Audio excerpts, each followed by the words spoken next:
Hello everyone, I'm Ian Smith, Technical Content Manager here at MIPI Alliance, and I'll be your moderator for this session. MIPI D-PHY and CSI2 for IoT AI edge devices. I'll shortly hand you over to Ashraf Takla, President and CEO of Mixel, to give his presentation. Please note that you can download the presentation material using the link provided in the chat window. After Ashraf's presentation, we'll have time for a short Q&A session. We'll be quite tight on time today, so if you do have questions, can I ask you to please submit them via the purple chat window so that we can address them as efficiently as possible. Without further ado, I'll now hand over to Ashraf to give his presentation. Hi, my name is Ashraf Takla, Mixel founder and CEO. Thanks for joining us here today.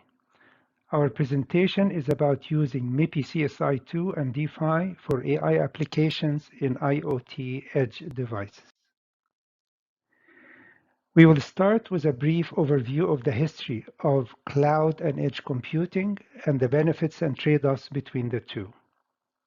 Next, we will look at the Percive Ergo and the system and the device block diagrams. We will then cover the problem that Percive is addressing with their solution and their target applications. We will then cover why Percive decided to use MIPI interfaces and why they selected FDSOI process for their design. We will wrap up with an overview of Mixel's MIPI IPs integrated into the Percive chip and the silicon results. In recent years, we are seeing a trend toward edge processing closer to the source of the data. However, the history of data processing begins in the 60s and 70s with an on-site mainframes evolving to distributed client servers in the 80s. In the beginning of this century, centralized cloud processing became attractive, with cloud computing gaining momentum. It is only in the last several years that distributed edge computing becomes feasible and advantageous. You can see why we can call this back to the future. One of the original benefits of processing in the cloud in data centers was simply to expand beyond the limited capacity of on-site computing. With advancement in AI, more and more decisions can be made at the edge. And now it's clear that edge and cloud processing are complementary technologies. They are both essential to achieve optimal system performance. Designers of connected systems must ask, what is the most efficient system partitioning between the cloud and edge? Let us review the benefits of processing at the edge and then contrast that with the cloud. In most AI applications, quick response is essential. The ability to make decisions in real time with very low latency is mandatory. Edge computing plays a key role in meeting those demanding requirements and the high expectations of today's users. When you process data at the edge, you end up saving system power because less bandwidth is needed. You also minimize false notification, which also improves battery life. From security and privacy perspective, edge processing reduces the chance for breach while the raw data is in transit to be processed remotely. Of course, the local edge device needs to also be well protected and secured. In some locations, connecting to the cloud through broadband or cellular networks may not be possible, so local computing is mandatory. Even when the connection is available, cost might be a hurdle that can be addressed by deploying edge processing. Let us now review the benefit of cloud computing. The cloud offers massive computing power and large storage capacity that cannot be replicated at the edge. This is essential for complex machine learning and modeling. as because the cloud provides easy scalability that enables a system designer to expand storage and computing resources at incremental cost.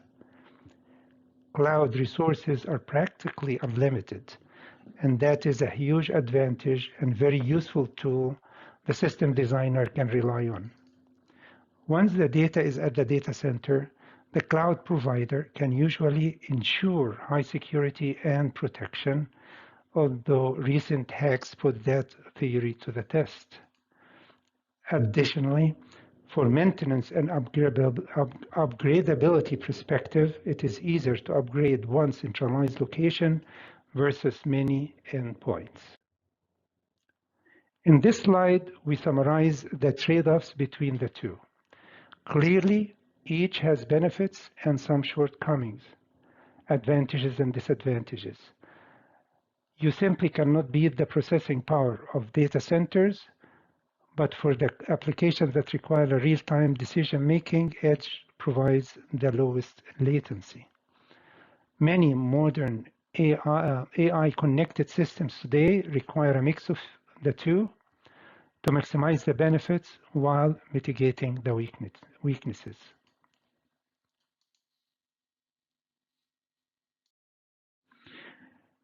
Now, let us turn our focus to the Percive Ergo. In edge devices supporting AI, you need a processor that is capable of machine learning. Percive has done just that with the Ergo inference processor, which is designed for IoT and edge devices. It has 20 to 100 times the power efficiency of similar devices in the market and can deliver 4 sustained GPU equivalent terafloating point operations per second at 55 TOPS per watt. This horsepower can process large neural network using 20 milliwatt and support a variety of advanced neural networks, all at the edge. In this slide, we show how the Ergo can be integrated into a system for a typical AI application. The processor takes data from various sensors. On the left-hand side, you can see audio inputs via I2S, video input through MIPI CSI and CPI, and other information using I2C and I3C. In the middle of the slide, you see the processor with the NOR flash, which can be used for fast boot up. On the right-hand side sits the SoC, which receives both the perceptions and the raw audio and video data, which are used in tunneling applications. Let us now go over the Ergo block diagram. On the top left-hand corner, you see Ergo's built-in imaging interface section. This includes 2 MIPI and 2 CPI inputs and 1 MIPI output. It can support 2 simultaneous image processing pipelines, one high-performance 4K using 2 instances of the MIPI 4-lane D-PHY, and one standard high-definition using 1 instance. Moving down the bottom left-hand corner, you see Ergo's audio interface, which supports both mic inputs and a speaker output. Next, you see the CPU system in the bottom center. Its main function is chip management, data flow, communication with the processor. Some processing of audio is done by CPU subsystem, such as temporal to spectral conversion. The DSP engine does pre- and post-processing such as FFT. You can also see the Ergo's image processing unit in the top center, which processes raw images from the camera to make them more readily usable by the neural network fabric. It does functions like scaling, cropping, and color space conversion. The chip can perform inferences on images and video, and it can also offer the ability to tunnel video out through the MIPI transmitter.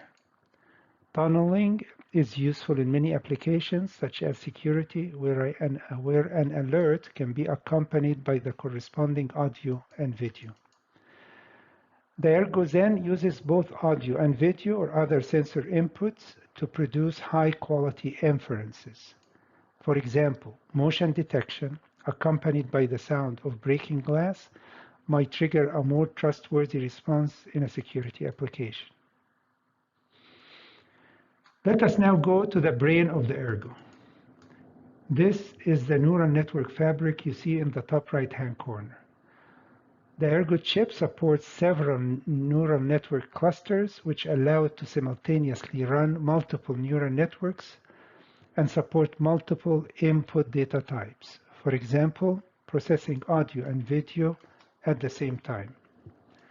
The neural network clusters and their SRAM occupy over 2/3 of the area of the chip. This is where segmentation, identification, inferences, and other functions take place. Ergo is built to protect privacy and security without compromising speed, using an on-chip hardware accelerated decryption for the embedded software and neural assets. Percive is targeting specific problems that edge devices are trying to solve.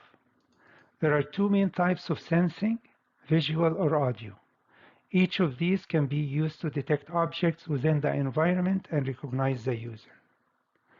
Video object detection is used for home or enterprise security to detect interesting motion and ignore false alerts. Audio detection can detect critical sounds around the device to improve safety and contextual awareness. Face recognition can be used as a standalone biometric or part of a multi-factor authentication to unlock the device or objects. Speech recognition is used for wake-up words, device-specific commands, and natural language interfaces for smartphones, home appliances, and smart toys. Next, we will overview the different types of applications that the Percive device targets in some specific use cases. All the different applications use the same Ergo capabilities or a subset of them, so there is a lot of similarities. The way each one uses those capabilities is what differentiates each use case. Let's take a look at the smart home application, at a smart home application such as security cameras and doorbells. When using this processor for this kind of application, the system detects relevant motion and ignores false alerts, recognizes faces, voices, and people, detect relevant objects such as animals, packages, vehicles. It also uses voice for local command, detect important sounds such as alarms, people, glass breaking, etc. It can even describe to the user people, vehicles, or the actions in the scene.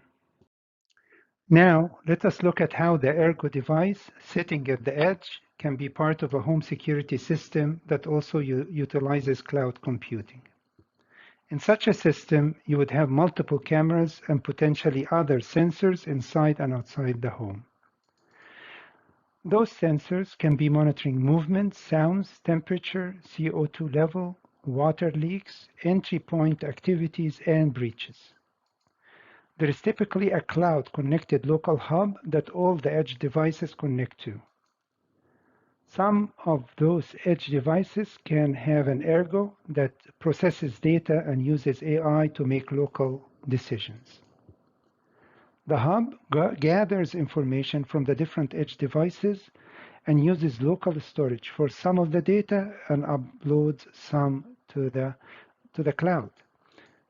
In the cloud, that data can be stored for long-term retention, can also be processed to improve existing algorithms or create new ones.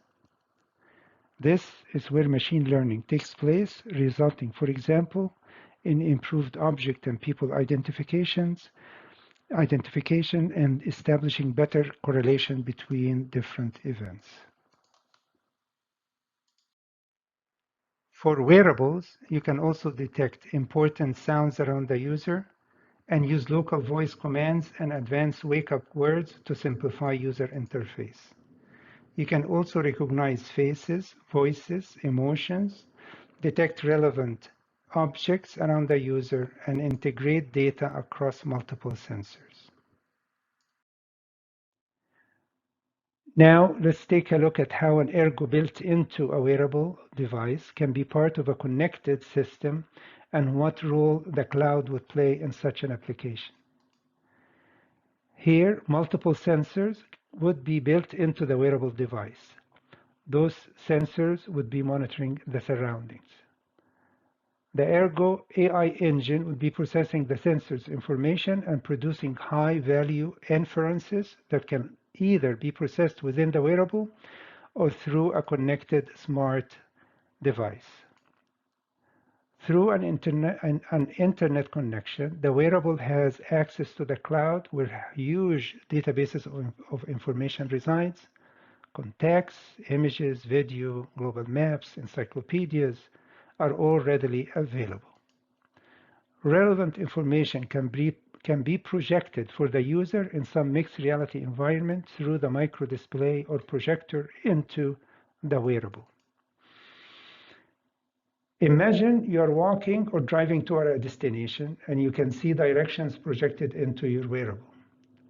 Or you are looking at an old acquaintance's face and the wearable automatically identifies the person and projects relevant information into the microdisplay. This can best be implemented using the processing power of the Ergo, the smartphone, and the cloud. This is the important and exciting role that the Ergo would play in next-generation wearables.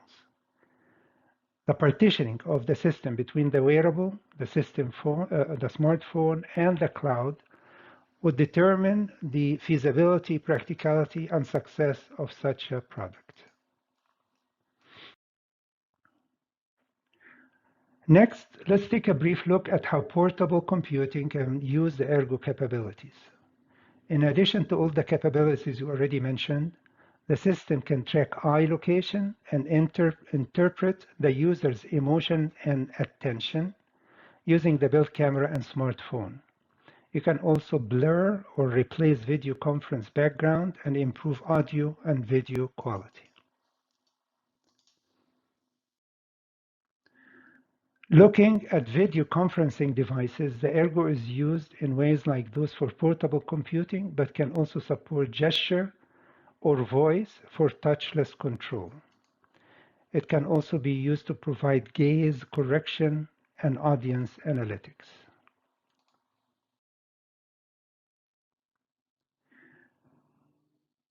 Now let's turn our attention to why was MIPI used in Ergo. Well, MIPI was designed from the ground up to minimize power while supporting high bandwidth and strict EMI requirements. Many edge applications are battery operated, so this fits in perfectly. MIPI CSI2 and D-PHY are both widely deployed for sensor application. The D-PHY is the first and most widely adopted MIPI in the market today. In this block diagram, we have a typical IoT device using MIPI CSI and PHY. You can see the D-PHY or C-PHY are used to support both camera and display applications. Why did Percive choose an FDSOI process versus FinFET? Let's start by looking at the cross-section of a typical FDSOI transistor. Here, the channel is isolated for the bulk, which allows us to apply forward or reverse bias, resulting in the ability to control the transistor's threshold and leakage currents. Because of that and the inherently lower parasitics, FDSOI provides the right mix of features to achieve higher performance at lower power and lower cost without the need to move to the more costly FinFET processes. Compared to bulk silicon, FDSOI enables us to achieve higher performance and potential reduction in power and area because of the lower parasitic and back bias programmability. Body bias allows us to make trade-off between dynamic and leakage power to achieve lowest overall power consumption for a specific workload and operating conditions. For example, reverse body bias can be applied during standby mode to drastically reduce leakage current. FDSOI also enables performance and speed boost through forward body bias. It's no surprise that FDSOI is widely adopted in IoT devices. We conducted some analysis to quantify these benefits. In this evaluation, we applied forward bias to save area and reduce power. By doing so, we found that potential active area could be reduced by up to 55%, and the power could be reduced by up to 50% across PVT without any performance degradation. Let's now look at the Mixel MIPI Files integrated into the Ergo. We provided Percive with MIPI receiver and transmit IPs, which were silicon proven in another FDSOI process before we ported them to 22FDX. On the receiver side, we delivered two different area-optimized receiver configurations of the CSI-2 D-PHY, a 2-lane and a 4-lane versions. They both support MIPI D-PHY 2.1, which is backward compatible with V1.2 and V1.1. Both configurations run up to 2.5 gigabit per second per lane and support a low power mode running up to 80 megabit per second per lane. For the TX side, we provided Percive an area-optimized 4-lane CSI2 D-PHY. This IP also supports MIPI D-PHY version 2.1 and has a high-speed transmit mode running at 2.5 gigabit per second per lane. This transmitter is used to support the tunneling function. Here you see eye diagrams of the TX IP running at 1.5 gigabit per second per lane and 2.5 gigabit per second per lane. Percive achieved first-time success with the Mixel IPs and is now in production. Here is a quick overview of the Mixel silicon-proven IPs in two different FDSOI nodes and foundries. You can see a mix of D-PHY, transmitter, receiver, and universal lane configurations, together with LVDS and D-PHY LVDS combo IPs. All those IPs are silicon proven with first-time silicon success. For those of you who are not as familiar with Mixel, we are an industry leader in MIPI interfaces and a contributing member of the MIPI Alliance since 2006. We have a long track record with MIPI, with our MIPI D-PHY first silicon proven in 2008, MIPI M-PHY first silicon proven in 2011, and MIPI CSI first silicon proven in 2016. We offer a complete integrated solution, including the PHY, controller, and FPGA platform. We believe we have the widest coverage of process nodes and foundries for the MIPI Files. We are silicon proven in 11 different nodes and 8 different foundries. Let us now conclude by summarizing the presentation. Connected systems today need to strike a balance between cloud and edge processing to optimize system performance. MIPI specifications were specifically and uniquely developed to support low-power, high-bandwidth applications for mobile and edge devices.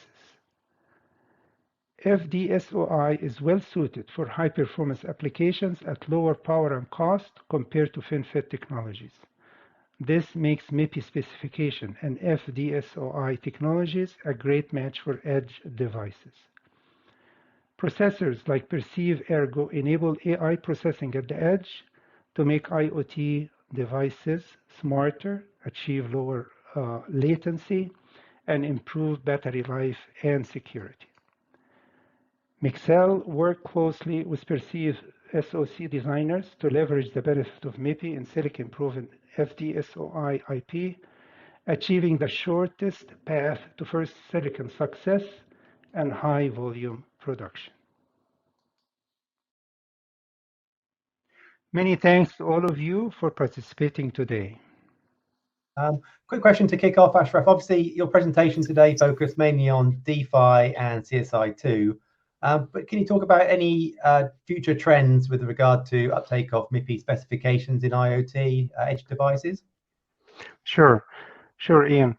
Well, like any other segment, the quest for higher performance at lower power and lower cost continues. The question is, what will that entail for edge devices? We see accelerated adoption of the C-PHY D-PHY combo. Adopters like that because it gives them the flexibility to support both specifications. Now, and more recently, we see some customers moving to a C-PHY only solution. That said, we expect that the D-PHY will continue to be the most widely adopted MIPI PHY for the foreseeable future. As you heard today, the MIPI Alliance continues to release next generation specification for both PHYs. We anticipate increasing adoption of compression for DSI application in conjunction with the MIPI PHYs.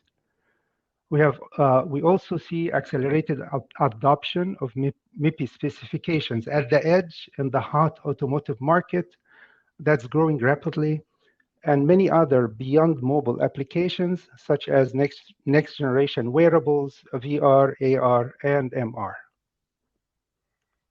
Thanks, Ashraf. I think you covered this in your presentation, but can you talk about what process nodes are widely used in edge applications? That really depends on which side of the link we are talking about.